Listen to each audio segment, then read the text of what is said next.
Hey guys, tonight we're exploring a quiet and often overlooked topic, the truth about women who lived alone without a man. In a world where independence wasn't easy, we'll gently walk through the lives of women who chose, or were forced, to live on their own. From widows and healers to quiet rebels and forgotten villagers, these stories are slow, soft, and filled with quiet strength. So settle in, get cozy, and let this peaceful journey through the past help you drift gently off to sleep. The widow who refused to marry. Again. England's quiet grain queen. You might picture a small English village in the late 1300s, somewhere just outside York or Leicester, the kind of place where the days are shaped by the ringing of church bells and the rhythm of oxen ploughing the fields. In a cottage near a slow-turning mill wheel lived a woman named Marjorie, and this is her story, not because it's filled with battle or scandal, but because it's filled with decisions that quietly defied everything expected of a woman in her time. Marjorie wasn't born into anything grand. Her father was a miller and her mother died when she was still learning her letters. She married young, of course, around 15. The man she wed, Thomas, was practical and kind, with thick wrists made for grain sacks and quiet patience for fixing the wooden gears of their watermill. Together they ground wheat for the village and nearby abbey. Nothing more, nothing less. Then one spring, after a long rain and a fever that never broke, Thomas died, and Marjorie was alone. In most cases, a woman in the 14th century England would have two options: remarry quickly, or hand her husband's property over to a male relative or the man who would become her next husband. But Marjorie quietly refused both. That refusal didn't come with fanfare. There were no declarations, no courtroom speeches. She simply didn't sell the mill. She didn't marry again. Instead, she continued to run it herself. Technically, a widow had a strange sort of legal freedom in medieval England. Unlike a daughter or wife, she could own property and make contracts. That was the loophole, and Marjorie used it. Of course, running a mill wasn't simple. There were regulations: set weights for flour, strict fees for grinding, and fines for cheating. Millers were often viewed with suspicion. There was an old saying, a miller, a cobbler, and a tailor are always thieves. But Marjorie kept to herself. She weighed her grain properly, paid her taxes, and hired a younger boy from the village to help her carry sacks when her arms couldn't manage alone. She wore the same faded wool dress most days, cut her hair short after her mourning period ended, and refused to speak of suitors when neighbours tried to mention them over market baskets or church pews. What made people uncomfortable wasn't just her independence. It was that she didn't explain it. Marjorie didn't say why she didn't want to marry again, but some guessed. One old woman said it was love, that she still spoke to Thomas under her breath while turning the millstone. A younger girl once claimed she saw Marjorie whispering prayers to the gears, like they were part of him now. Another theory was more practical. Thomas had left her debt-free, with a working business and no children to raise. Why give that up? Alone in her cottage, she mended the mill's worn leather belts by candlelight. She learned to fix the grain chute when it jammed, and she built a system of pulleys to make lifting sacks easier. No one taught her. She simply watched and figured it out.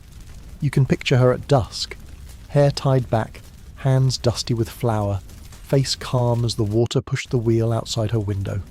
She didn't seek out conversation, but she wasn't unfriendly either. When a neighbour's son caught a fever, she sent barley flour and dried apples to their doorstep. When the vicar's wife twisted her ankle, Marjorie ground extra flour to be sent to the parish for free. Quiet gestures, nothing loud. The years passed, and people stopped asking when she'd marry again. Children grew up thinking of her not as the widow down the hill, but as the grain lady. Some even whispered she was lucky. Imagine a whole house to yourself, no man to command or complain. Others found her life terribly sad. But Marjorie never seemed either happy or sad. She just worked. It's easy to forget how rare it was for a woman to live alone and be respected, even grudgingly. In church records, she's simply listed as Margeria Vidua Melendinaria. Marjorie, widow, miller. A title that meant she wasn't someone's daughter, wasn't someone's wife. She was someone. That was enough. But not everyone liked it. Sometime around 1394, a new lord acquired the land Marjorie's mill stood on. The feudal system meant land and business could change hands with royal favour or inheritance, and while the church might tolerate a woman's independence, landlords often didn't. The new Lord's steward visited her mill one cold autumn morning. She was grinding rye. He brought a notice. The lease would be renegotiated. Higher fees, more grain owed, the usual pressure. The steward asked politely at first whether she might consider marrying one of the Lord's men who could manage the property on her behalf. It would be easier, safer, legal protection, stability. Marjorie simply said, no. Again. What happened next was slow, as most medieval disputes were. Letters were written, priests were consulted. Some say she appealed to a local bishop for protection. Others believe she quietly paid off a visiting noble to intervene. Either way, the mill remained hers. By 1402, her name stops appearing in the records. No death certificate, no grave marker we know of. Just silence. Did she live out her final years still grinding grain, stooped but steady? Did she pass the mill to someone? Perhaps that boy she once hired, now grown? Or did the wheel finally stop turning, abandoned to weeds and memory? We don't know. That's the boring part of history. But that's also what makes it worth remembering. Because in a world that insisted a woman couldn't live alone without being a danger, a burden, or a failure, Marjorie did. And that leaves us wondering, did others like her live quietly too in forgotten cottages behind creaky shutters and under eaves worn thin by rain? You walk past the hedge line of an overgrown lane, and in your mind's eye you see the wooden paddles of a mill wheel still turning with the slow rhythm of the stream. But now it's not just the water and stone you hear, it's the quiet friction between a woman and a system that never meant to include her. That's where we begin section 2. Marjorie's quiet resistance may seem mild by modern standards, but in medieval England, doing nothing, simply remaining unmarried and independent, could be interpreted as a subversive act. That's because society worked on expectations. Daughters belonged to fathers, wives to husbands, widows to the goodwill of the church or the authority of male relatives. If a woman didn't fit into one of those categories, she became ambiguous, and ambiguity made people nervous. Marjorie's decision to hold on to the mill didn't go unnoticed. Her neighbours may have tolerated her, but the manor court did not operate on tolerance. It operated on precedent, profit and paperwork. And as time passed, she found herself increasingly wrapped in legal complexity, most of it deliberately vague. The steward for the new lord, Sir William of Greatham, sent a representative every few months to check on the mill's records. They wanted ledgers, proof of grain taken in, flour produced, coin paid. This was standard for men, but unusual scrutiny for a widow. One winter, they accused her of shorting the tithe. The amount? Less than a bushel. But it was enough to summon her to the local 100 court. She arrived wearing the same brown wool she wore every day. She spoke plainly. She had measured the grain properly. She had kept accounts. She had sent the tithe. And after brief deliberation, the bailiff agreed. She was fined a single penny for not submitting the tally sheet in writing, an invented charge, but allowed to return to her mill. It was a warning, a sign that her survival was conditional. You might wonder why no one simply took the mill from her. The answer is legal loopholes and local custom. Widows, under the law of free bench, could inherit a husband's property in some manorial systems, especially if they had been faithful and childless. But this depended on the lord's consent. It wasn't a guarantee. So Marjorie had to walk a fine line, never too proud, never too loud, never too successful. She adapted. When inspectors came, she prepared. When taxes were raised, she paid early. When rumours swirled about her taking in a maid, she dismissed the girl and worked harder, alone. There's something haunting about that level of self-sufficiency. Every sack lifted alone, every hinge repaired by hand, every log chopped without help. Was it strength, or necessity, or just habit, hardened by years of isolation? We know that by the early 1390s, Marjorie's mill had expanded its reach, not because of records, but because of flour. Abbey records in the nearby priory of St Cuthbert show a sudden rise in grain processed from South Brookside, Marjorie's stream. This means monks were buying from her. Not a noble endorsement, but a quiet confirmation of her reliability. Still, success bred whispers. A single woman with income? That stirred suspicion. There were rumours that she charmed grain to yield more flour, that she whispered incantations to the stones, that her husband's ghost did the milling. These weren't accusations in the formal sense. No one brought her to trial for witchcraft. But the murmurs were real. and Marjorie, likely recognising the danger, began attending church more regularly. Not out of sudden devotion, but to remind the village she was still one of them. In the 14th century, superstition clung to solitary women like dust to parchment. Living alone, without male oversight, was unnatural, and unnatural things bred anxiety. Her solution was genius in its simplicity. She made herself visible, but never vulnerable. When she attended feast days, she brought bread. When the priest coughed through a sermon, she sent dried mint. When harvests failed, she offered flour on credit, always recorded in perfect looping script. This balance was not easy. There was no safety net, no sisterhood. Just Marjorie, the wheel, and the weight of expectation grinding away day after day. There's a curious note from 1396 in the parish's Easter roll. It records that Dame Marjorie of the Mill has given 3 loaves and a copper coin for the souls of Thomas and others. The others is vague. Were there children we don't know about? Parents? Or was it just her way of acknowledging the dead quietly as she did everything else? One boy, now grown, who had worked briefly for her, remembered that she rarely spoke more than a sentence or 2 at a time. She let the water speak, he said, and perhaps that's the best description we have. Water doesn't fight. It flows. It finds cracks and fills them. It doesn't scream, but it shapes stone over years. That was Marjorie, and yet cracks did form. Around 1399, a particularly dry summer meant the stream slowed. Without water, the mill wheel turned sluggishly.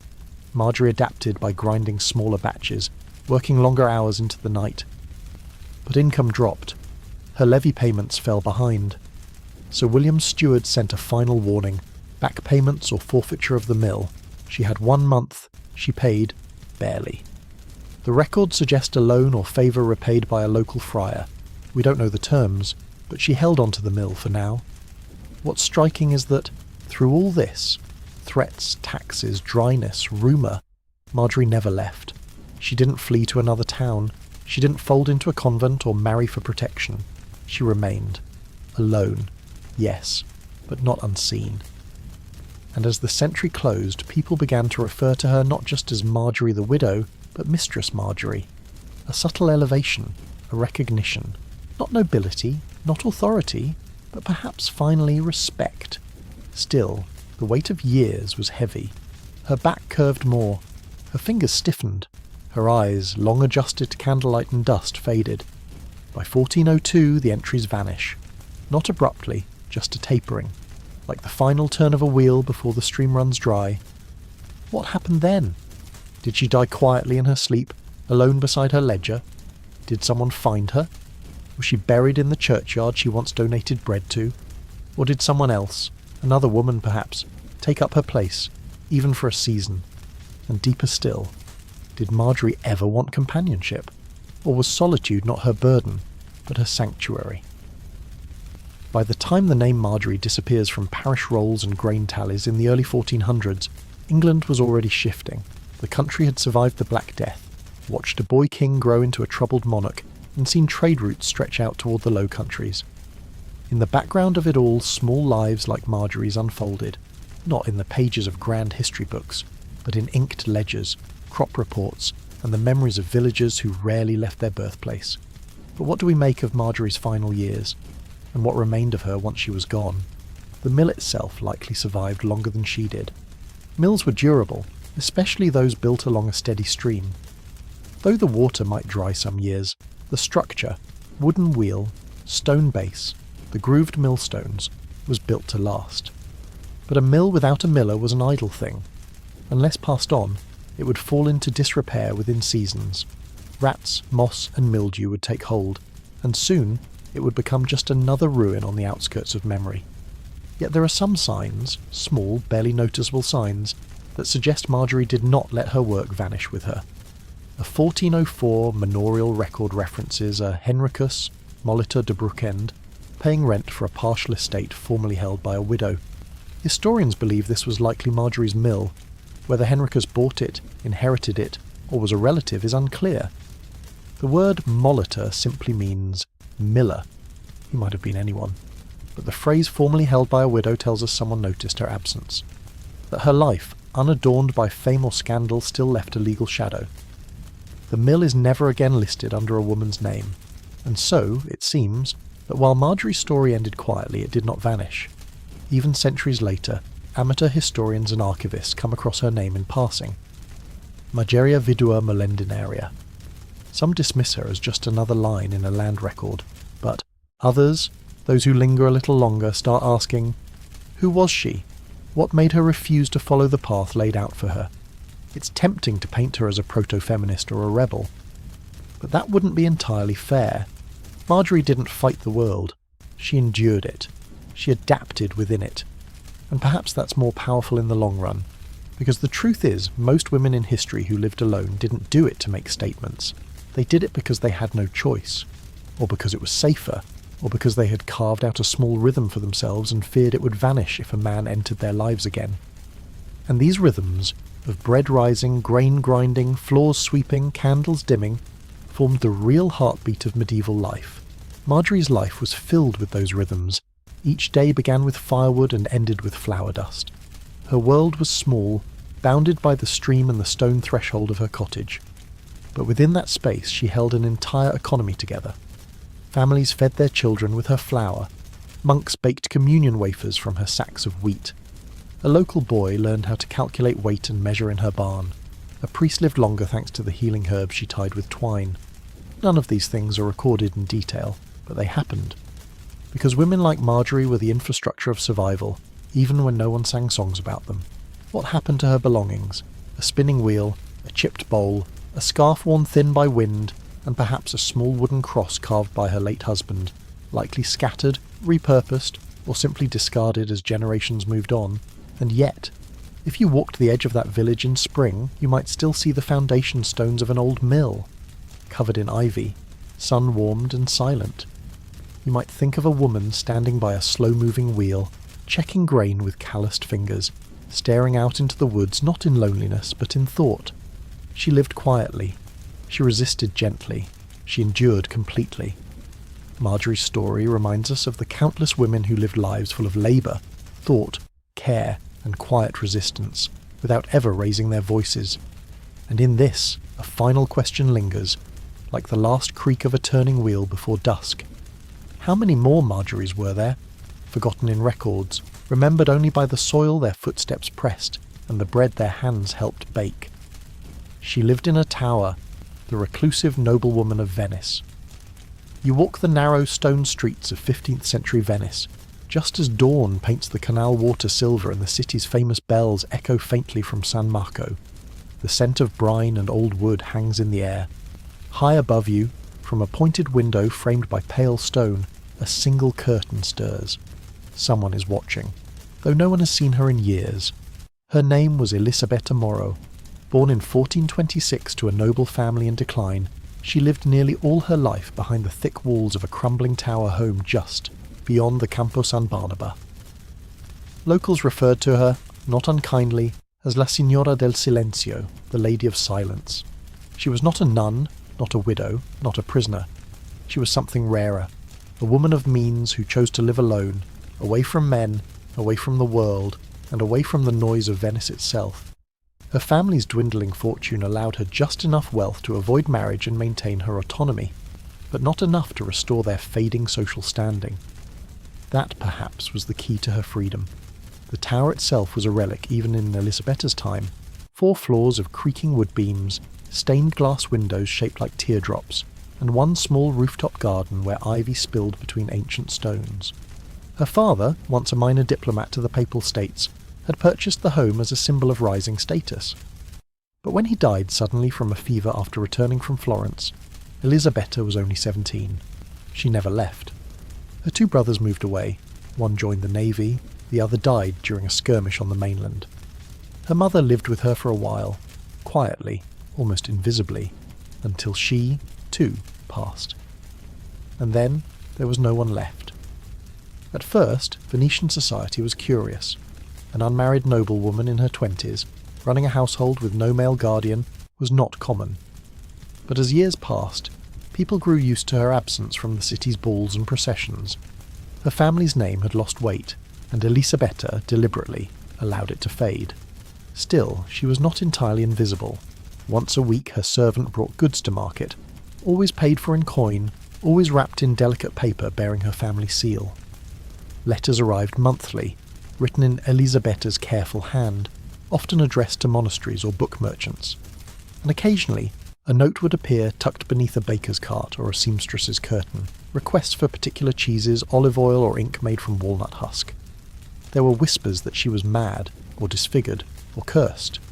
But those who caught glimpses of her, most often children playing by the canal, described a woman in her 30s with pale skin, dark eyes, and auburn hair woven into a tight knot. Always watching, never speaking. Inside her tower, life followed a quiet rhythm. We know this not from journals, Elisabetta left none that survived, but from household ledgers and inventory notes that resurfaced decades later. They reveal a woman preoccupied with order, the same quantities of flour, the same amount of oil, the same number of beeswax candles purchased every month for nearly 20 years. No visitors, no travel. But the tower was not just a place of waiting. It was her world. Elisabetta had a passion for astronomy. Her tower, facing the southern sky, offered perfect views of the stars. She owned 3 astrolabes and a rotating globe marked with constellations. A letter dated 1459, sent to a monastery near Padua, requests additional parchment and powdered lapis for illustrating the great dog and Orion.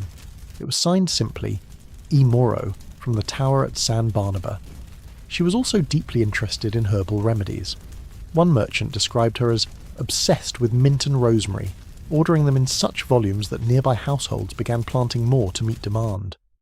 Her rooftop garden became known among apothecaries for rare plants, and once, when a local plague outbreak caused panic, several handwritten pamphlets appeared in the neighbourhood with instructions on boiling herbs for protection, written in her distinctive hand. Elisabetta, though reclusive, was not entirely cut off. She contributed in her own quiet ways. Why did she stay in the tower? Some believed she had been engaged once and betrayed. Others thought she had taken a vow, not religious but personal, to distance herself from the corruption of Venetian court life. A more practical reason may be rooted in property law. As a noblewoman in control of her household, moving or remarrying could risk the loss of her inherited rights. Staying still was also a form of preservation. By the 1460s, Elisabetta was in her 40s, her hair greyed, her eyesight dimmed. But the tower remained as it always had, quiet, firm, and watchful. It's said she once spoke to a boy, just one time. The boy, now an old man when he gave the account in a letter to a priest, remembered being caught stealing lavender from her garden. He expected punishment, but instead she opened the window and simply said, "Take what you need, but return what you learn." He never forgot that. As the decades passed, she faded entirely from public life. No one saw her at the window anymore. The servant boy who had carried goods from her home stopped appearing in the market. And then, one winter, a seamstress named Alina, who had sewn linens for the household since she was young, entered the tower after weeks of silence. What she found was strange. The tower was clean. A fire still burned in the hearth. Food had been prepared days earlier and left untouched. On a table she found an open letter addressed to no one. It contained instructions for donating her possessions to nearby convents and distributing her books to young girls in the neighbourhood. Elisabetta was gone. No body was found. No burial was recorded. Some claimed she had joined a nunnery. Others believed she had simply passed away quietly, and Alina had buried her in the rooftop garden under the rosemary bush. The truth may never be known, but her books did appear. Bound volumes of astronomy charts, herbals annotated in delicate script, one copy of Pliny's Natural History, tucked with notes written in Latin and early Italian. Girls from merchant families, some of whom became midwives, teachers, or herbalists, spoke years later of receiving strange, beautiful books tied with ribbon, bearing no signature. A quiet tower, a vanished woman, a trail of stars and mint. What kind of solitude was this? Prison or a purpose? Was Elisabetta hiding from the world, or was she building a world no one else could see? Long after Elisabetta Moro's disappearance from the visible world, her tower remained standing. Venice has always been a city of crumbling palaces and shifting stone. Its very foundations rest on submerged wood. But somehow, her corner of the Campo San Barnaba remained untouched. Even when the Moro name faded from noble registers and new merchants built flatter, more modern homes nearby, no one dared demolish the quiet tower at the canal's bend. It was considered strange, a place for solitude and perhaps even reverence. But during the decades of her solitude, what exactly did Elisabetta do with her days?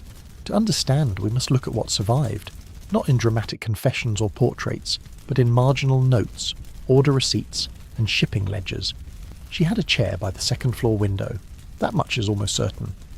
It faced the eastern canal, where gondoliers passed with slow rhythm and children played along the stone steps. From there she could watch without being seen, shielded by a lattice of carved walnut and a faded lace curtain. This was a common feature in noble homes, a gelosia, a privacy screen for women to see out without being seen. But in Elisabetta's case, it became her gateway to the world. Each morning, around the 6th hour, the household awoke with the bells of nearby San Sebastiano.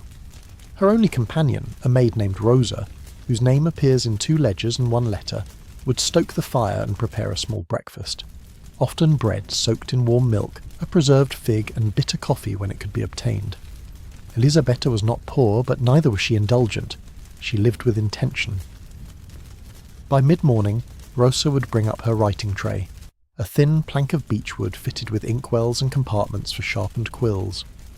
Elisabetta spent hours reading and copying passages from religious texts, medical manuscripts and classical works. She was particularly fond of Ovid, though some pages bear critical remarks in the margins. Fanciful but careless with women's sense.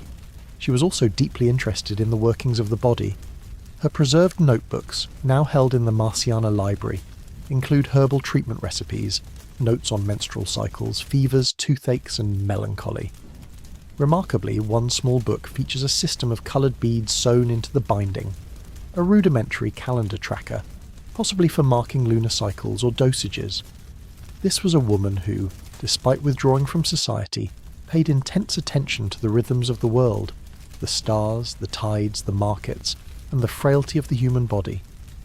Letters exchanged with nuns at the Benedictine convent of San Zaccaria suggest she sent herbal tinctures and dried roots to aid the sick. One letter thanks her for the preparation that eased Sister Costanza's cough, and asks for a recipe using fennel and rose hips. Her connections were discreet, almost invisible, but steady. And then there was the rooftop garden. Few in Venice had one, let alone cultivated it with such detail.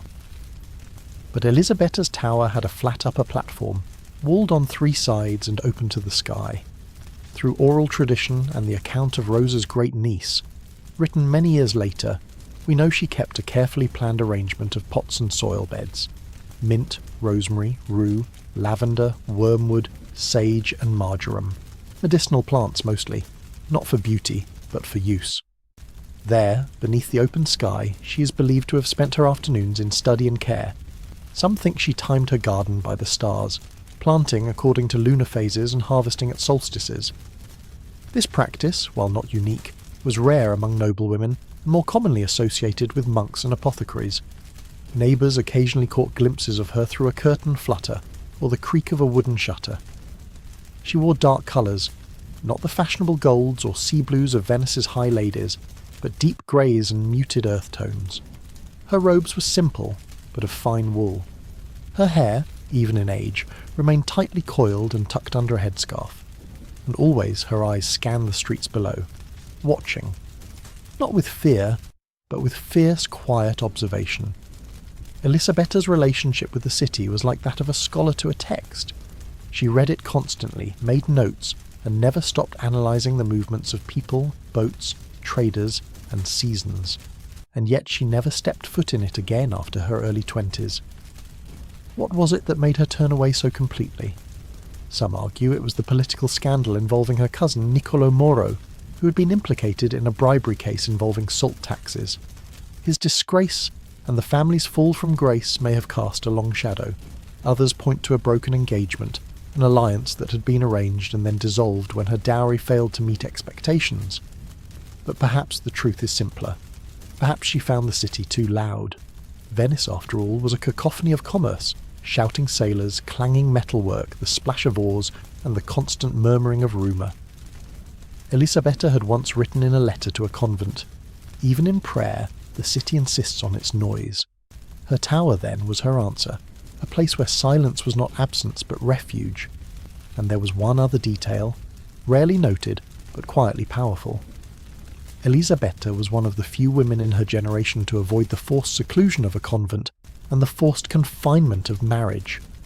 Through cautious financial manoeuvring, deliberate invisibility, and intellectual discipline, she remained in control of her home and her mind.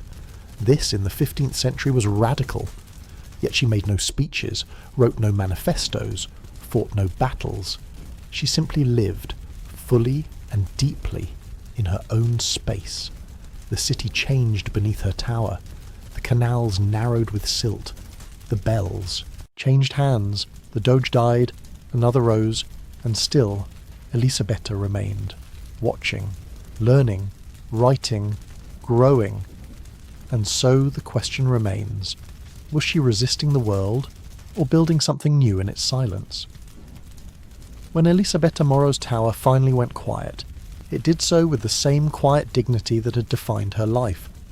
No bells tolled, no funerals were held, no noble seals were pressed into wax to mark the passing of a Venetian lady. The silence of her absence was exactly the same as the silence of her presence, unbroken, thoughtful, deliberate, but death, even in secrecy, leaves traces. By the time her maid Rosa disappeared from the records, presumed to have moved to Padua to live with a niece, Elisabetta had become a ghost in her own neighbourhood. No one had seen her for weeks, maybe months, and yet the fireplace still smoked on winter evenings. Candles still flickered behind high windows, and bread continued arriving, delivered by a young baker's apprentice who never once saw the buyer.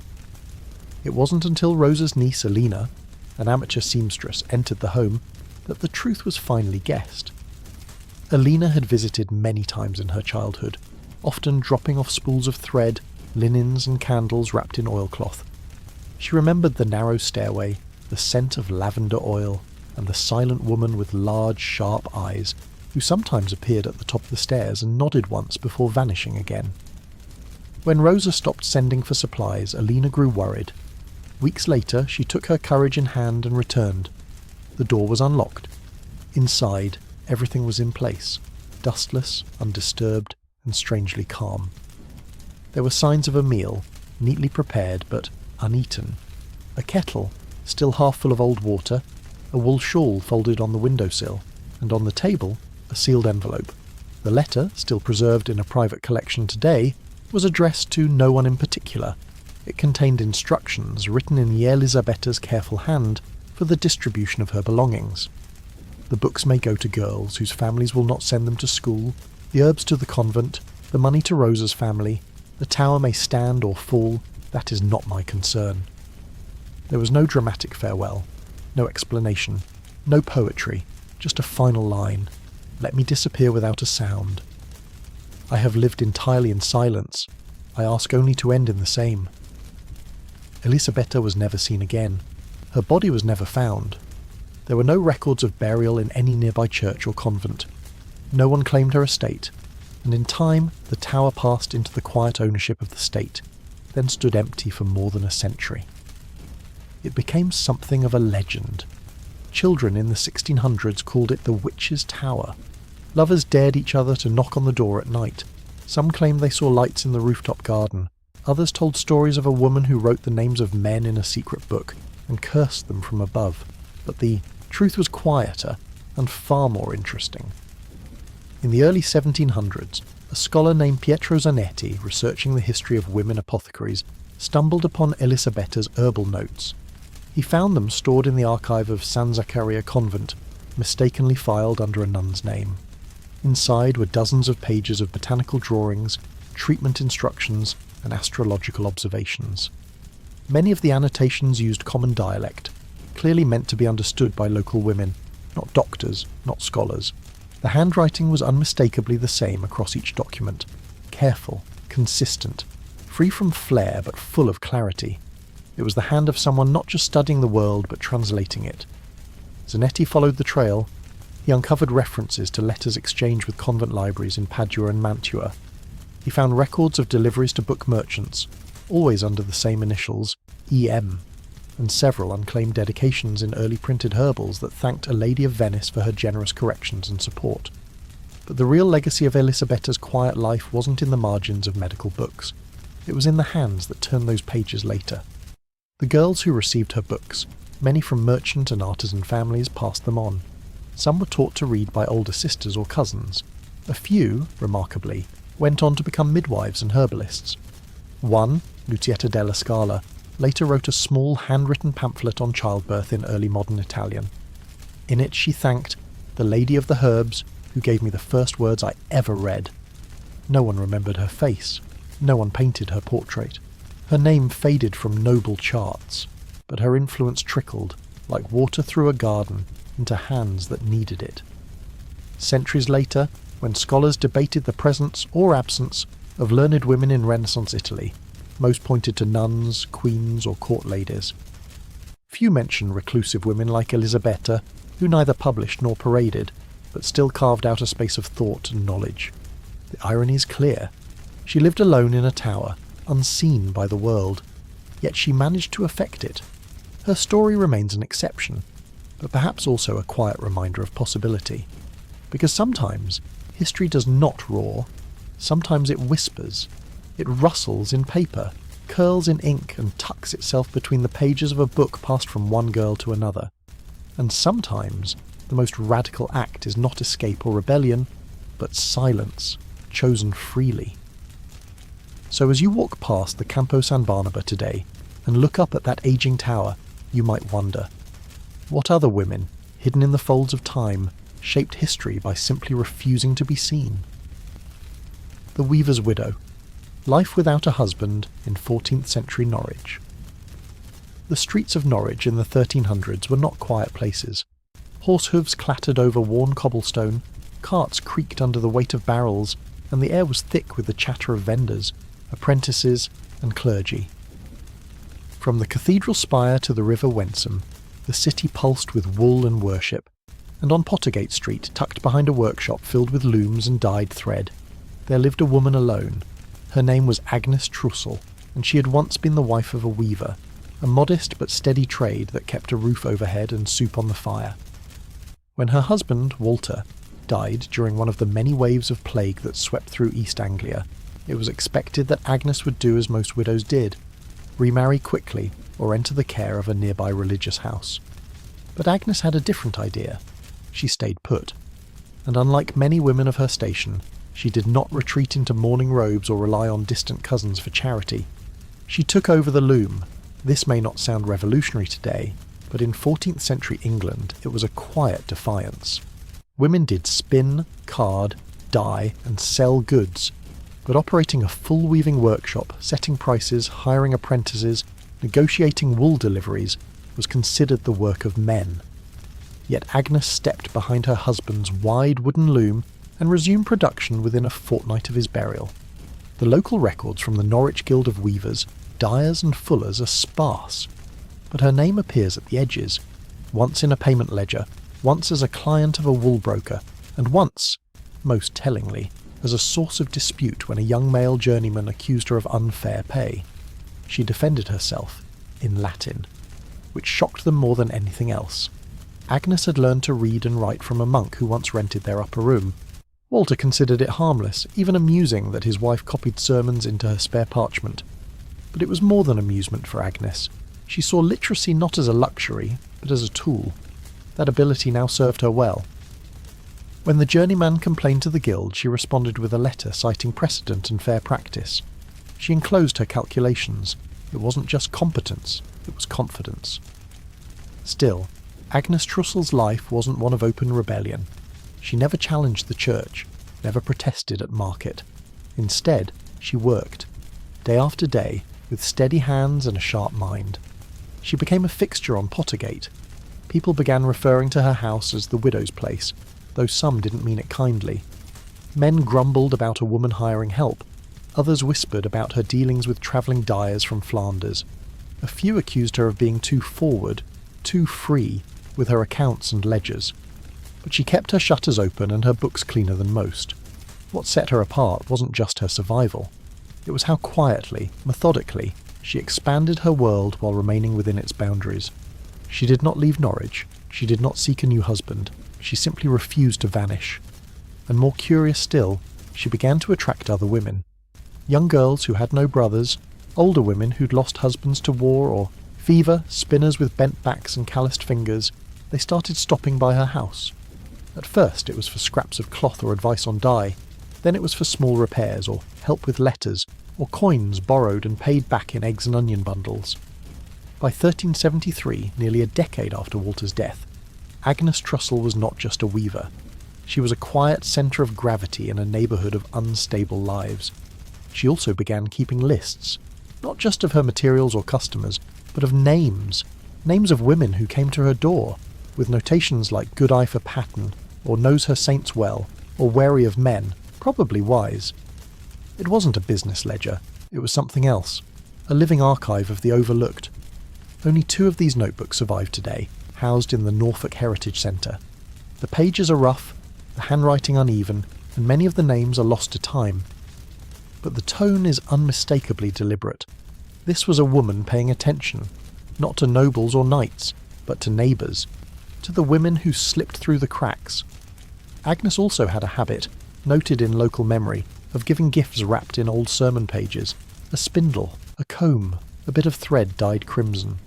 These small things became tokens among the women who knew her. They were not grand acts, but they bound lives together in a city that often forgot them. And yet, despite her small fame, Agnes never left much behind in the official records. No will, no legal deeds, no grand tomb. So who was she really? Was she a proto-feminist, a merchant in widow's clothing, a devout woman living by quiet example, or was she just a woman trying to keep the fire going, one thread at a time? The next part of her story brings us deeper into her circle of women and the ways they began relying on each other, not just to survive, but to create a space of their own in a world that barely saw them. Pottergate was not the most prosperous street in Norwich, but it had something far rarer: consistency. The walls leaned at the same odd angles year after year. The chimneys puffed their smoke with steady rhythm. And at the corner where Agnes Trussell lived, the sounds of clacking looms and quiet conversation rarely stopped, even on holy days. In the late 1370s, over a decade after Walter Trussell's death, something unusual began to take shape within her small home. Agnes had turned her modest weaving workshop into a quiet sanctuary, but not in the spiritual sense. There were no statues of saints in her corners, no relics hung in linen veils. Instead, her sanctuary was one of practice and usefulness. Girls too poor for apprenticeship and widows too old for charity work gathered there for one reason: they were needed. Agnes trained them, not formally, not with parchment contracts or guild seals, but with thread, rhythm and expectations. If a girl came to her door with a hungry look and hands unused to work, Agnes would hand her a bobbin and say, "Start winding." No speech, no pity. Over time, her tiny household operated on unspoken agreements. A young girl named Sibella came first, carrying only a broken shoe and a bundle of grey hair. She became Agnes's closest companion. Next came Marjorie, who'd been thrown out by her husband's brother after she refused to remarry. Then a mute girl with ink-stained fingers, then another who sang songs no one else remembered. No titles, no oaths, but each brought something. Agnes began to rotate them between tasks. Some wove, others carded or stitched. She assigned cooking and washing on a weekly basis. They were not a convent, though more than one monk suspected they were something like a heretical order. The church preferred women cloistered behind convent walls or obedient within marriage, but here was a group of unmarried women living together, working, sharing, not beholden to any man or abbot. And yet, nothing they did was illegal. The key to their protection lay in Agnes's extreme precision. She paid her taxes, always early. She maintained perfect inventory records. She reported every wool shipment, even the smallest ones. She gave small but regular alms to the friars. This legal invisibility kept them safe. They were not rebels, they were simply efficient. Local men didn't quite know what to make of it. Some muttered that she was a cold woman. Others claimed she took in witches or bastards, but most simply shrugged. As long as she paid her dues and kept her loom running, No one bothered her much. But the women who passed through that house remembered something different. They remembered the warm porridge pot that never emptied, the spool of dyed thread saved just in case someone needs a wedding ribbon, the way Agnes taught them not just weaving but writing. She kept old sermon pages and margin notes. She made them copy them out. She insisted no one listens to a woman who cannot read. Some struggled, some wept, some gave up, but a surprising number persevered. And over the years, a pattern emerged. Women who passed through Agnes's home didn't just survive, they spread out. They married or moved or began shops of their own. A few even became minor figures in the local guilds, registered under male relatives but clearly running operations themselves. In a way, Agnes was creating apprenticeships in everything but name, for people the guilds didn't allow, women, especially poor ones. In the city's quieter corners, the phrase Pottergate girls began to circulate. It wasn't a compliment at first, more a sneer for headstrong women who didn't know their place. But over time it became something different, even a mark of respect. What's most fascinating is how little attention the church paid. Occasionally a friar would visit and leave unsettled. Once, a bishop's agent asked if there was a woman running unauthorised religious instruction in the home. But Agnes handled it as she always did, handed over her account books, made no effort to charm, and reminded the man that her house produced over 20 bolts of cloth per year for sale at local fairs. Money smoothed out. In fact, the local convent eventually began sending their poorer charges to Pottergate for domestic practice, a polite term for useful labour. Agnes accepted them, but taught them like the rest. What made this strange community thrive wasn't ideology or open resistance. It was structure, a structure that Agnes held together with the quiet insistence of someone who had nothing else to rely on. And despite their bond, there were rules. You couldn't stay forever. 3 years was the usual time. After that, she'd encourage you firmly to find your own way. She believed in usefulness, not permanence. Sibella, her first and most loyal companion, tried to stay longer, but Agnes insisted she leave. She gave her a full set of tools, a pack of cloth, and a list of markets. "You'll do more good out there," she said. And Sibella did. In fact, Sibella's name appears in the Norfolk merchant ledgers several years later as a cloth seller in her own right. Rare for a woman. Not everyone succeeded, of course. Some women left the house and vanished. Some returned to husbands. Others moved far away, perhaps into obscurity. But the network, this quiet, unrecorded, unacknowledged network, endured. By 1385, at least a dozen women could trace their literacy, trade, or independence back to the Pottergate house. And even more remembered the woman who had sat across from them at a loom and said simply, "You're needed." So do the work. Still, even among these triumphs there were shadows, moments that hinted at trouble brewing, whispers of suspicion, a city changing. And behind her strong walls, Agnes began writing more often, not just names and notes, but reflections.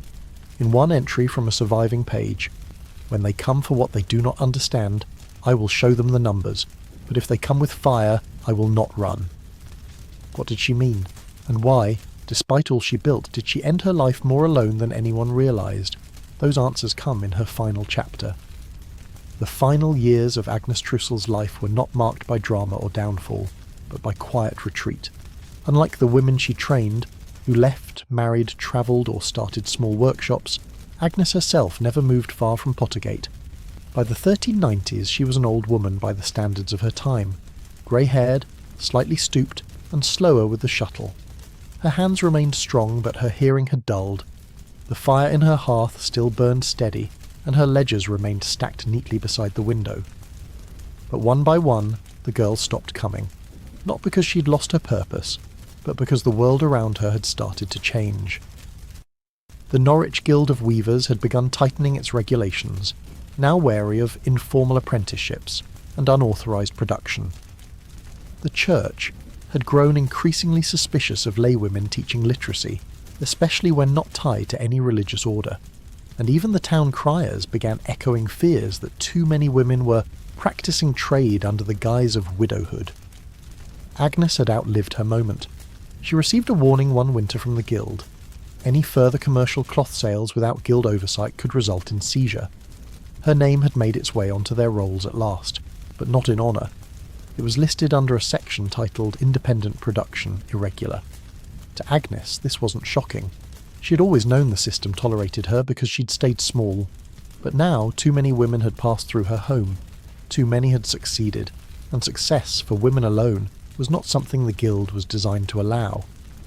She responded with a single letter, polite, clipped, and undeniable in logic. She agreed to stop official sales and noted that she would henceforth only produce cloth for personal use and domestic needs.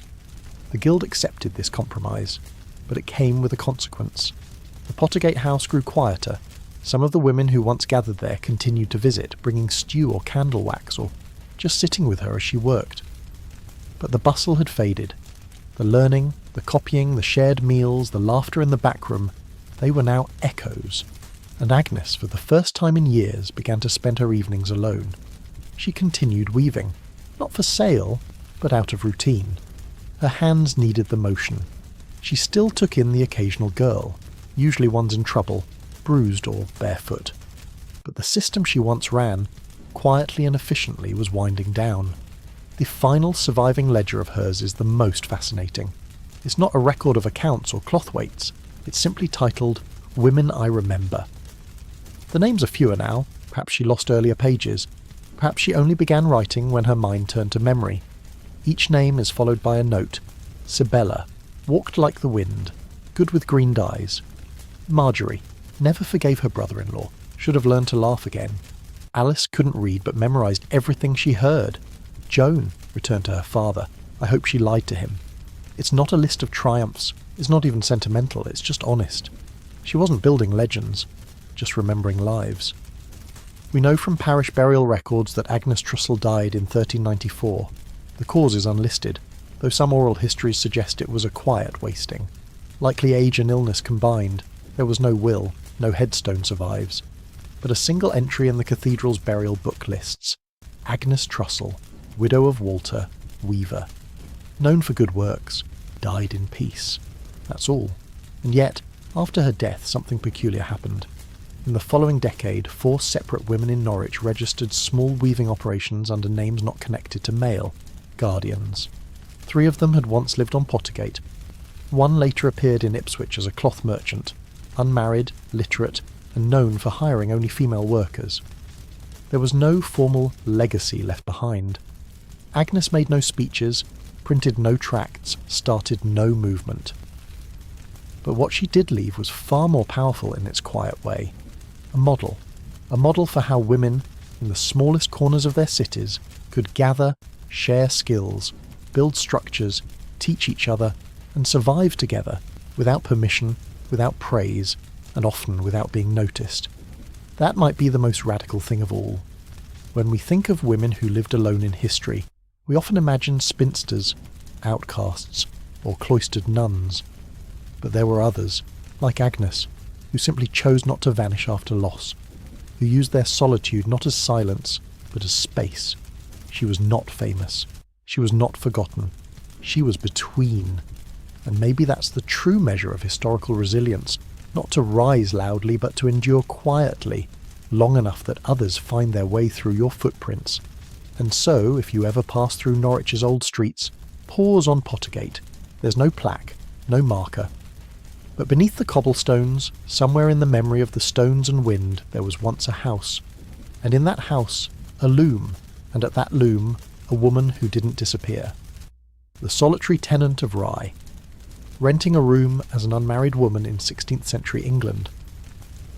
In the small windswept port town of Rye, nestled against the southeastern coast of England, the rooftops leaned like tired shoulders, their thatch and slate worn smooth by sea winds. By the early 1500s, Rye was no longer the bustling trade hub it had once been.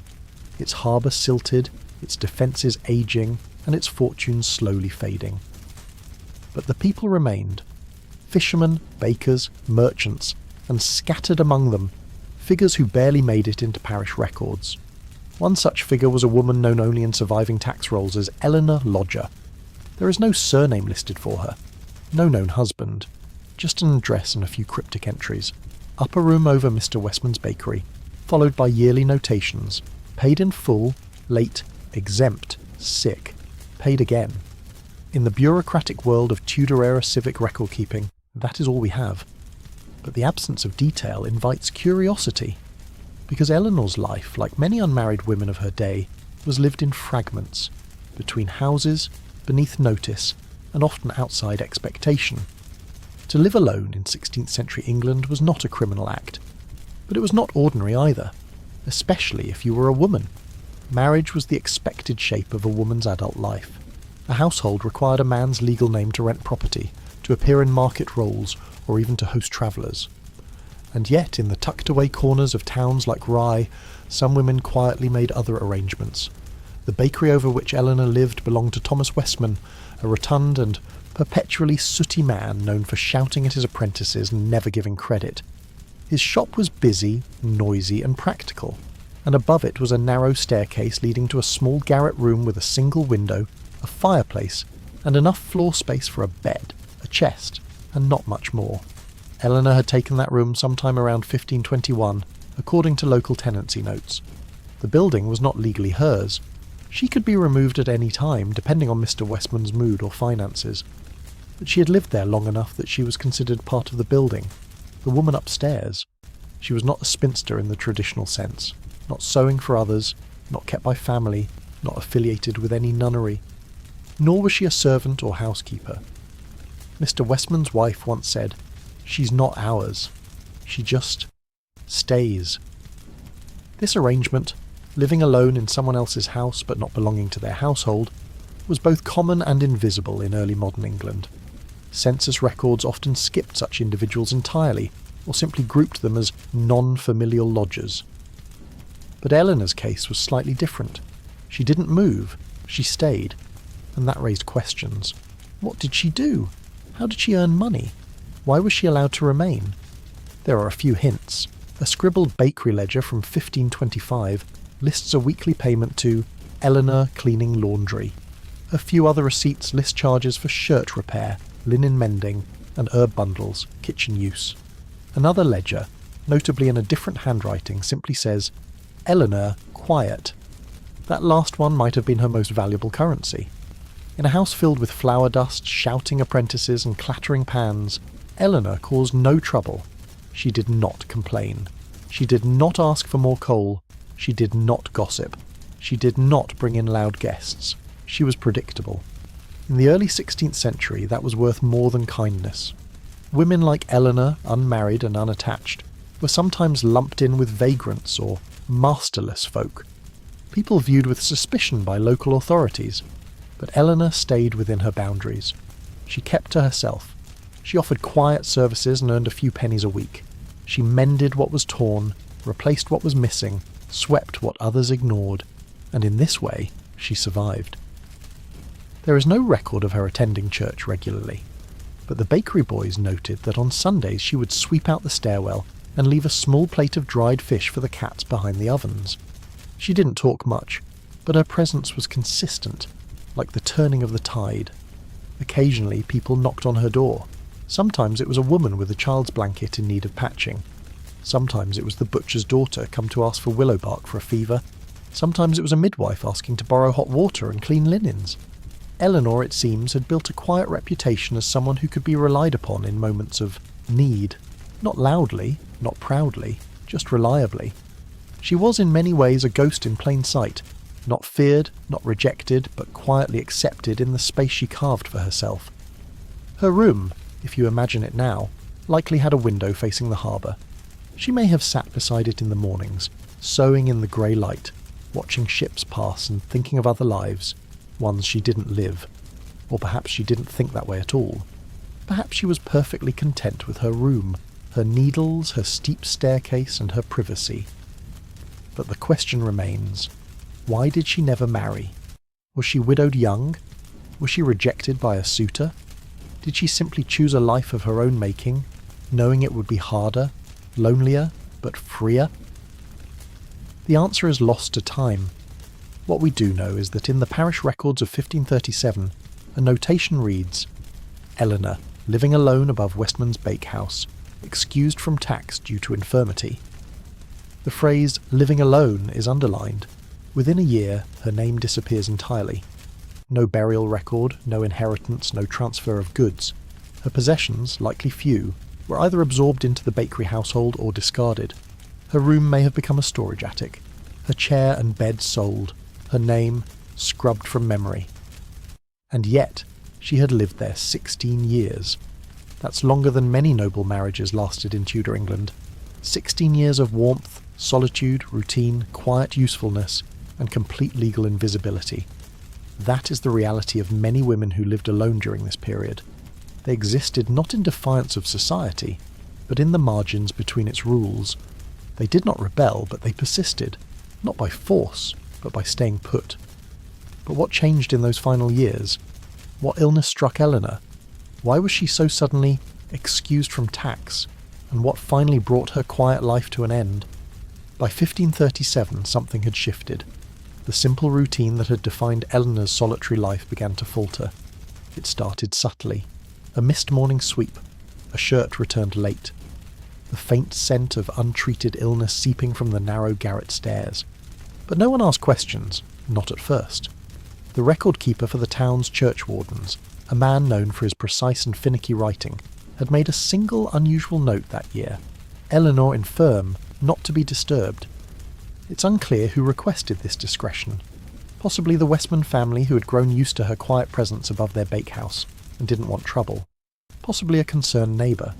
Possibly no one at all, just the scribe's own judgment, knowing that Eleanor's room had become more of a hospice than a home. For a woman like Eleanor, infirmity could mean any number of things. A fever that wouldn't leave, a failing hip from years of hard work, or something deeper and more wasting, perhaps consumption, then a common fate for poor tenants who lived above smoky hearths and beneath draughty shingles. She had no close family that we know of. No siblings visited, and no married children came to claim her. She had grown old in the same small room where she had once sown and stirred herbs, now unable to descend the staircase without help. This was the vulnerable moment many unmarried women feared most, not poverty or loneliness, but becoming a burden. And yet Eleanor did not disappear into complete abandonment. For 2 consecutive months in 1537, the bakehouse ledger includes a new line item: delivery to Eleanor, oat bread, honey, broth. Then, washing taken down from Eleanor's room, returned folded. Then finally, apothecary called, camphor salve and fever herbs. These entries suggest something quiet but profound. She was cared for. Not lavishly, not under obligation, but consistently. Women in Rye's poorer quarters had a long tradition of informal caregiving, especially for others on the edge of society. Wet nurses, midwives, herb women, and retired servants often tended to one another in illness. There was no hospital in Rye, and charitable care was usually reserved for the pious poor or those with families to vouch for them. Eleanor had neither, and yet every Friday someone delivered food to her door, likely a girl from the bakehouse. Once, it's noted, Martha stayed to clean the floor. That name, Martha, appears nowhere else in town rolls, which suggests she may have been another lodger or kitchen girl, someone who understood, perhaps, what it meant to be invisible. When the church excused Eleanor from taxes, it was not out of sympathy, it was policy. The sick and dying often dropped off the lists, not because they were seen, but because they were expected to disappear. But Eleanor did not vanish quietly. A small, unexpected entry in the Ryeborough book from 1538 notes a minor civic dispute. The Westmans had attempted to evict a lodger in the top room, claiming they needed the space, but the alderman had ruled, let her remain till Easter, in view of her condition and good standing. This was remarkable. A woman unmarried, sick, and legally unprotected was granted continued lodging by a local authority, because she had quietly lived there so long. The record uses the phrase good standing. That tiny phrase mattered. It meant that Eleanor had paid her dues, caused no trouble, and had earned, through sheer persistence, the right not to be thrown out in her final days. It wasn't a dramatic victory. It was a small crack in the wall of a very rigid system. One can imagine her upstairs, lying beneath the slanted ceiling. A single candle flickering, the sound of the bakery fire crackling below, and the rhythm of daily life carrying on without her. The sound of boots on stairs, the smell of rising dough, and above it all her quiet breathing, fading slowly with each passing week. There's no exact record of when Eleanor died. What we do have is a new tenant listed in the upper room in 1540.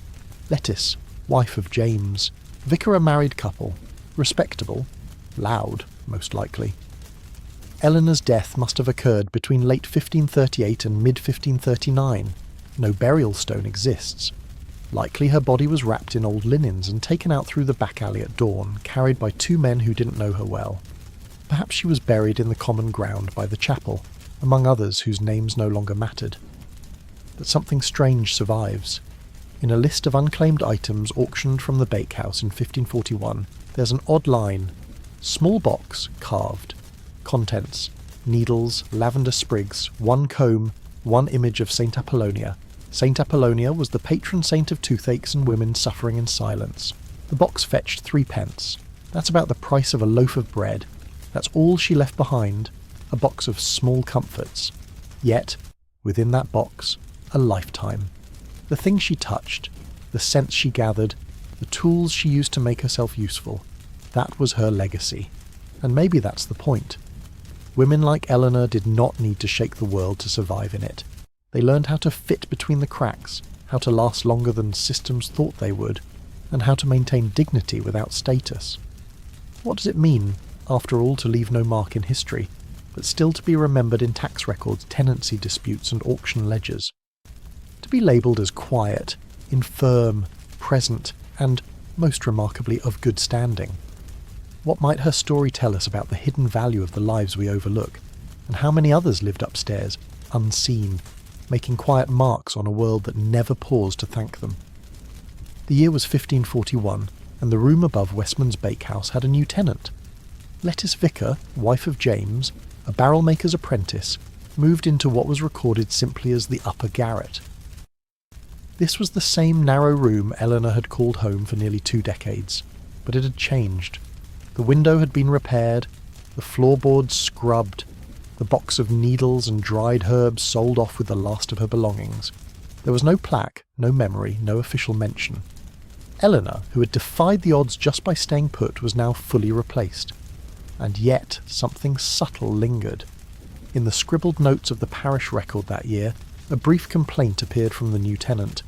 Mrs. Vicar requests new latch, says the room feels watched. No more was said about it.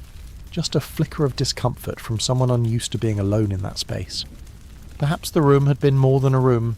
Perhaps the creaks of its beams and the echo of its silences still bore Eleanor's rhythm. Years of quiet footsteps, folded linens, whispered prayers, and small persistent breath. Eleanor's story was never written in ink for posterity. She left no journal, no letters, no portrait. All we have are ledgers and bills. Records made not to honour her, but to keep track of what she cost. And yet, those boring notes, marked with flour, smudges and crooked handwriting, are precisely what let her story breathe again now, centuries later.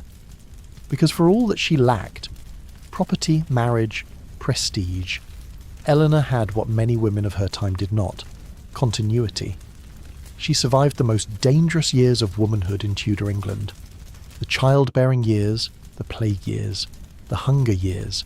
She was never accused of witchcraft or vagrancy, never forced into poorhouse labour or church penance. She occupied a legal grey area, but she did so with such stillness, such reliability, that even the rigid town records adapted to her. It would be easy to see her as sad, a lonely woman confined to a single room. But what if we read her life differently? What if we see a woman who quietly rejected the world's insistence that a woman must belong to a man? What if we see someone who built her own rules, carved out her own space, and refused to vanish year after year? In Rye, there were others like her. A woman known only as Joan in the Loft, who lived behind the cooper's yard. An older widow named Edith, who slept beside the kiln and sold rush baskets. A washerwoman named Bess, who refused to remarry after her husband drowned, and instead lived with a female friend on the edge of town. These were not outlaws. They were not revolutionaries.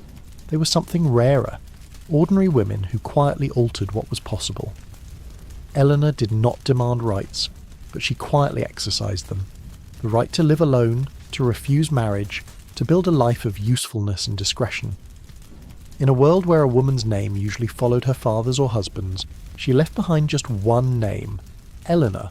No last name, no title. Just a life lived, quietly and well, above a bakery where every morning smelled like bread and ash. So what did she leave behind, really? Not a family name or a bloodline. But she left behind proof, the kind that only the most persistent lives can leave. Proof that a woman could live for nearly 20 years alone, in a town that didn't know what to make of her, and still be fed, housed, accepted, and, when it mattered, defended. In this way, Eleanor wasn't forgotten. She was preserved, unintentionally, in the kind of records most people skip over, the tax rolls, the tenancy logs, the receipts for camphor and thread. Boring history, the kind of history that doesn't sparkle or shout. But in its own quiet way, it lasts. And today, as you sit with this story, you become the next person to hold her memory. You, who never met her, who will never see the garret where she stirred her herbs or looked out at the harbour. You are now part of her chain of remembrance, an invisible line stretching from the worn hands that sewed a baker's apron to the present moment. And so we ask, how many women like Eleanor passed silently through time, leaving only a faint smudge in a ledger, and yet shaped the world through their choices? How many rooms still echo with the breath of women who simply refuse to disappear? How many histories are hidden in the space just above the ceiling, just below the law, just out of reach? And how many of them are waiting, still to be seen? Mistress of the bell tower, the spinster who rang the hours in 14th century France. In the year 1353, the town of Autun, nestled in the Burgundy region of eastern France, was known not for its wealth, but for its bells. The cathedral at the centre of town, Saint-Lazare, was modest by the grand standards of Gothic Europe, but it held one distinction, a bell tower that rang with absolute regularity. Every hour, every day, the bells echoed across the town, calling the faithful to Mass, marking the time for traders, and reminding millers when to stop the grind. What most didn't know, or pretended not to know, was that those bells were not rung by a friar or young apprentice, but by a woman. Her name was Agnès. She lived in the south-facing alcove of the tower itself, between the spiral stair and the mechanism of ropes and pulleys, a narrow chamber with one slit window looking out over the clay roofs of autumn and the green hills beyond. She had lived there for years, alone. The records first mention her as La Sonnerelle, a diminutive, almost mocking word meaning little ringer, but over time the tone changed. By 1358 she was simply La Sonneuse, the bellwoman. There was no official position in town law for a woman bell ringer. The job was supposed to go to a paid servant of the church, typically a boy or young man under the supervision of the local priest. Yet for nearly 20 years the bells of Saint-Lazare rang on Agnès' rhythm. The story of how she came to be there is faintly sketched in the cathedral's marginalia, in the notes beside death rosters and budget lists. In 1349, autumn was struck by the Black Death. It swept through Burgundy as it did across Europe, killing nearly half the population in under a year. The cathedral's old bell ringer, Brother Jean, died in the second wave. His apprentice succumbed 2 weeks later. There were no men left to tend the ropes. Somewhere amid this silence, Agnès climbed the tower and began to ring. The earliest surviving mention reads, "On the feast of Saint-Remy, the hour was kept by a woman. She was not dismissed."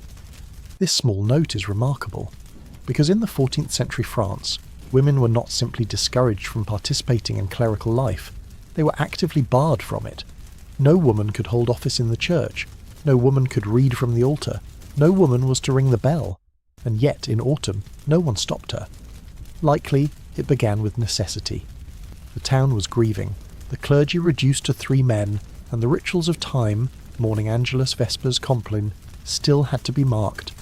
Without bells there was only chaos, and Agnès, whether trained or instinctive, rang them correctly. She knew the intervals, she knew the pauses. She rang the noon bell with a touch of solemnity and the evening bell with a softness that was said to make dogs fall silent. Eventually the church paid her. Not directly, of course. Women couldn't hold wages for church duties, but the cathedral's grain book includes a line for 1351, 3 loaves weekly to the tower for maintenance. Later they added firewood, then wine, then soap and clean linens. These were not grand gifts, but they were enough to live on. Agnès became what we might now call an unofficial fixture, the human engine behind the cathedral's rhythm. She never married, That much is clear. No husband is mentioned in any town record. No children either. She's always listed alone. But she was not a recluse. Several times a year she descended from the tower to collect herbs from the bishop's garden, especially lavender and yarrow. Once, during Lent in 1356, she petitioned for more candles to pray by, a request that was granted without objection. Other women in autumn began to leave small offerings on the cathedral steps, believing Agnès' bell ringing carried healing energy. A superstition, perhaps.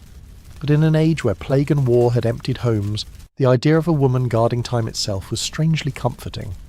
One boy in a scribbled psalm book noted, "She rings as if the hours obey her."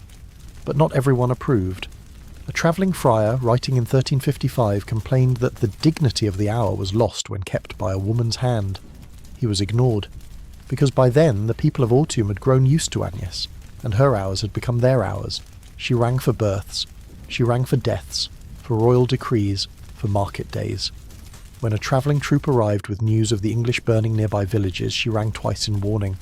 When the bishop died, she tolled the tower bell for an hour, then sat in silence until nightfall. The sound of her bell became more than sound. It became memory. And still she remained alone. What does it mean to live in a tower for 20 years? What does it do to the body, to the mind, to rise before dawn and grip thick ropes in cold air, to feel the force of a bell pulling your shoulder from its socket, to eat alone, sleep alone, pray alone, and yet be heard by everyone? Was Agnès lonely? Or did she feel something closer to free? That is where we leave her now, in the silence before the next ring, alone in a high stone room, wrapped in a wool cloak, candle flickering beside her, waiting for the moment the rope must be pulled again.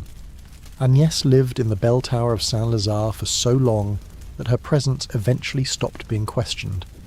That in itself was unusual. In medieval Europe, habit could be more powerful than law. Something done often enough, even if unofficial, even if against the rules, could become part of the accepted rhythm of life. In autumn, Agnès became that rhythm, the woman behind the sound that told bakers when to knead and priests when to kneel. She ordered time, hour by hour, rope by rope. We can't say exactly when her days began, but based on the rhythm of the monastic bells, she likely rose before Lauds, the first light of the day, often just after 5 a.m. in summer, or much later in the dark chill of winter. She would light a candle, brush the ash from her cloak, and climb the final steps to the bell loft. The air there was sharp, even in July. The bells, made of bronze and heavy as oxen, hung above her like sleeping beasts. She rang them not by turning the whole bell, as modern towers do, but by pulling a single rope that swung the clapper inside, each motion requiring balance, timing, and full body effort. And she did this alone, dozens of times a day for over 20 years. By 1360, when Agnès would have been in her 40s, a respectable old age for the era, townspeople had come to treat the tower as hers. There are notes in the town ledgers that mention La Dame du Clocher, the Lady of the Bell Tower. This is not a formal title, but it suggests something far more powerful: local respect. Even small children, who often feared the heights of the cathedral steps, were said to ask if the bellwoman was awake, when the bell failed to chime on time. But there's more to this story than simple local affection. Because the bell was more than a timekeeper. It was an alarm system, it was the town's communicator, and it was also a signal to invading forces and distant travellers. In 1361, for instance, when English soldiers passed through Burgundy on a raid, Agnès rang the town's warning bell 3 times at dusk. That signal allowed farmers still in the fields to take shelter behind the walls. Some may have lived because of that. We find evidence in the military notes of Autumn's magistrate. Rung alarm before sunfall. Saved half the oxen herd, thanks be to the ringer. No name. But the ringer was known. Yet she did not hold official status. She did not attend council meetings. She was never awarded a pension or named in public declarations. She existed in the town's margins, heard but not formally seen. That is the strange paradox of Agnès. She was both central and invisible. Living in the bell tower meant she saw the town from above. She likely watched weddings below, heard the cries of infants baptized beneath the chancel, glimpsed funerals carried on rough carts over frozen ground. All of it from a window slit barely wider than her shoulder. Did she wish to be among them? Did she ever wish to descend the spiral stairs and return to a life with neighbours, chatter, shared meals? It's difficult to say. There's no record of her ever seeking companionship, no pleas for marriage, no petitions for transfer or assistance. What little we have shows the opposite. Requests for more candles, stronger rope, wool for winter gloves, tools for her work, not a cry for change. In a strange way, this gave her more freedom than many women in her time. Most medieval women were tied to households, either as wives, daughters, or servants. Their time was not their own, their space belonged to others. But Agnès was different. The tower was hers. She cooked in a brazier beside the stairwell. She collected rainwater in a cistern near the roof. She had a basket pulley system to receive bread and wine from below. She was not rich, but she was not entirely dependent either, and she earned, at least unofficially. There's a curious note in the bishop's financial report. For the wedding bell, 4 sous to the sonneuse. This suggests that villagers occasionally paid her directly to ring special events, weddings, funerals, feast days. This kind of informal economy was vital in medieval towns. People paid for services regardless of who offered them, especially if those services were trusted. By 1362, Agnès was likely the longest-serving ringer the cathedral had ever known. Longer than any friar before her, longer than any apprentice after. She had outlasted the plague, a change of bishops, and 2 minor fires in the nave, and yet not everyone approved of her.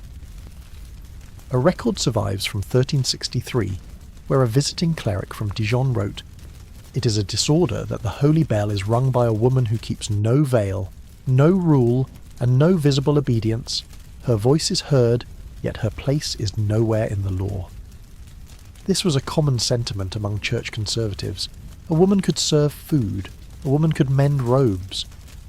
But a woman ringing the bell, controlling time, was unsettling. Still, Agnès remained. She stayed because there was no one else. Or rather, because she had become the only one who knew how. The art of bell ringing was not as simple as pulling a rope. It required knowledge of rhythm, wind, bell weight, and rope tension. Too hard, and the bell cracked. Too soft, and it went unheard. Agnès had mastered the craft. When a younger man was briefly hired to assist her, he lasted just 3 months. The record simply states, apprentice dismissed, bells late, mistress resumed duties. Mistress, not helper, not guest. She was the mistress of the bell tower. There's a quiet power in that. No robe, no title, no husband. And yet she held command of the town's most consistent sacred sound. Her labour was not ceremonial, it was physical, essential. So why is her name forgotten? Why is there no plaque in Saint-Lazare? Why did the church never honour her with even a line in stained glass? The answer, as always, may lie in her category, or lack of one. Agnès was a woman, not a nun, not a wife, not a widow, not a servant. She lived alone, worked alone, slept in a tower. She did not fit, and so she was left out of the formal story. Her time remembered, her name erased. But here, now, in this telling, we return to that name, Agnès.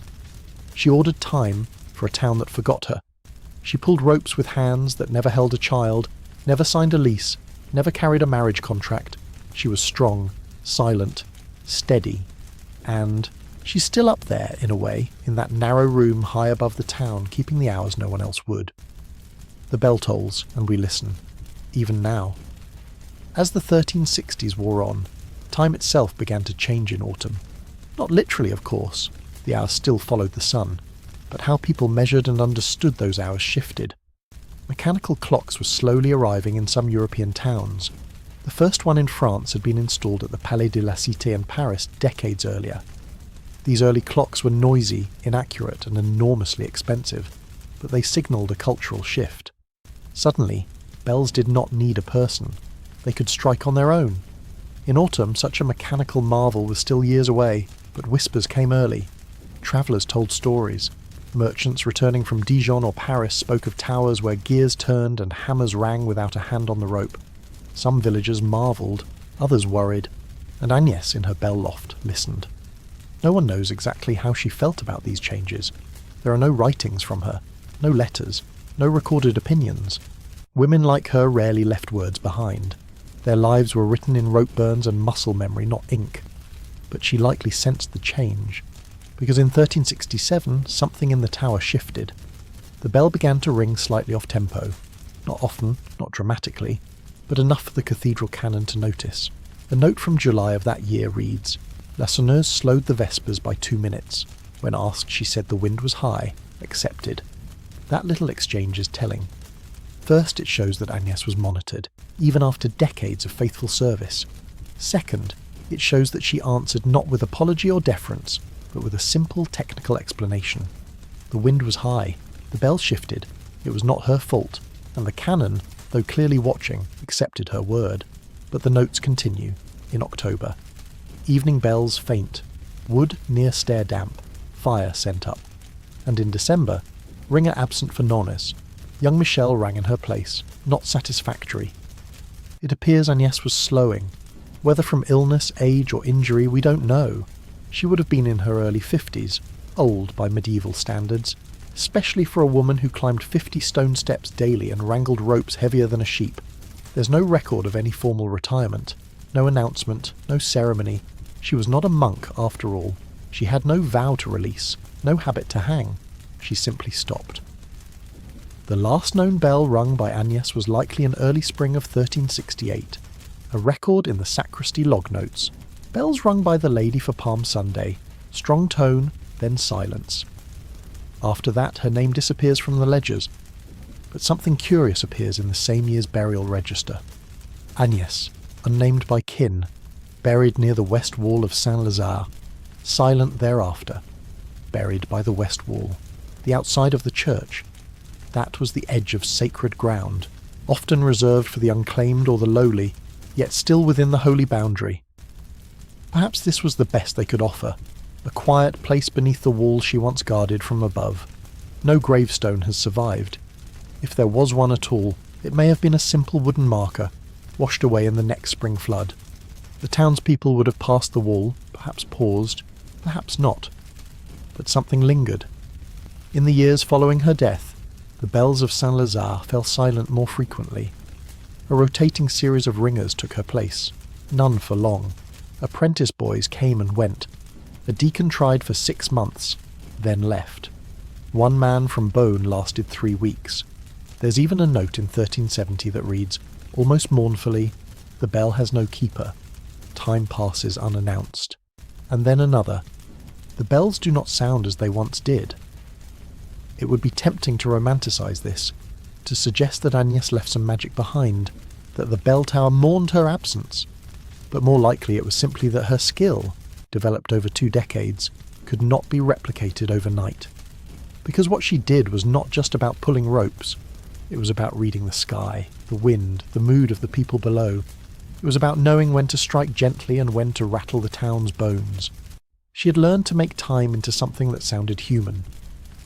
The years moved on, the town grew, the bell was eventually mechanized. A crude clock was installed by 1390, and later, a full mechanism with iron weights and gears. No human hand was needed. The bell struck itself, and Agnès slipped into obscurity. She was never canonized, never sainted, never honoured in story or song. No priest wrote a sermon about her, no painter etched her in a triptych. Yet she lived a life entirely outside the norms of her day. She carved out a place in a world that offered women very few. She lived alone, worked alone, died alone, and yet she was heard, every hour, every day, for more than 20 years. That's the strange, quiet power of women like Agnès, those who did not command armies or change kings, but shaped time in their own way. You wouldn't find her in a textbook. You wouldn't hear her name on a tour of Burgundy. But if you visited Autun and stood beneath the tower of Saint-Lazare and listened very closely on a still afternoon, you might just feel the memory of her rhythm. A slow, steady beat. A pause. Then a sound that echoes, not from a bell, but from the forgotten hands that once made it sing.